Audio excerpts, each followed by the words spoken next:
গত কয়েকদিন আগে বংশাধিসত্তার উপরে গণগ্রেপ্তার এবং তাদের উপর যে নির্যাতন হচ্ছে এবং তাদের নিত্য প্রয়োজনীয় জিনিস যে কেনার ক্ষেত্রে যে বিধিনিষেধ তা হচ্ছে তুলে নেওয়ার দাবিতে আমরা মানববন্ধন করেছিলাম। কিন্তু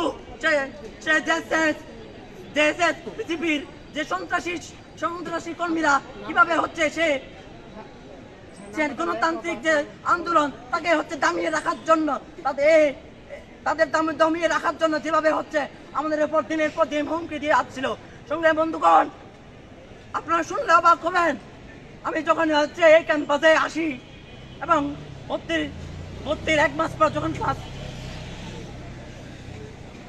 ক্যাম্পাসে যখন হচ্ছে ঢুকি তখন হচ্ছে আমাকে কল দিয়ে হত্যার হুমকি সহ বিভিন্নভাবে হুমকি দেওয়া হচ্ছিল।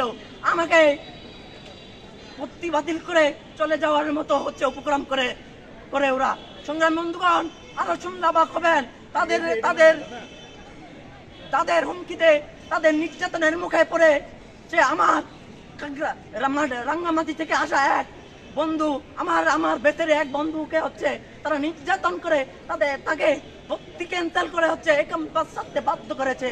সংগ্রামী বন্ধুগণ, আপনারা জানবেন, তারা হচ্ছে আমাকে বিভিন্নভাবে ডেকে নিয়ে টর্চারিং করা থেকে শুরু করে বিভিন্ন হুমকির আমাকে সম্মুখীন হতে হয়। তারই ধারাবাহিকতায় কালকে সে চূড়ান্ত সে ফলস্বরূপ।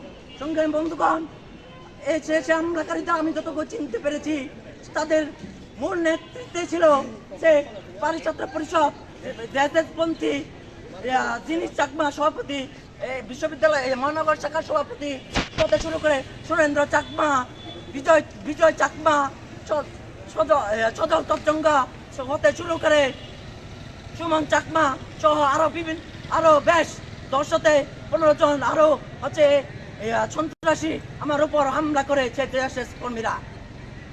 সংগ্রামী বন্ধুগণ, আপনারা জানেন আমাদের দেশে হচ্ছে একটা অপসংস্কৃতি জারি রয়েছে। একটা অপসংস্কৃতি জারি রয়েছে।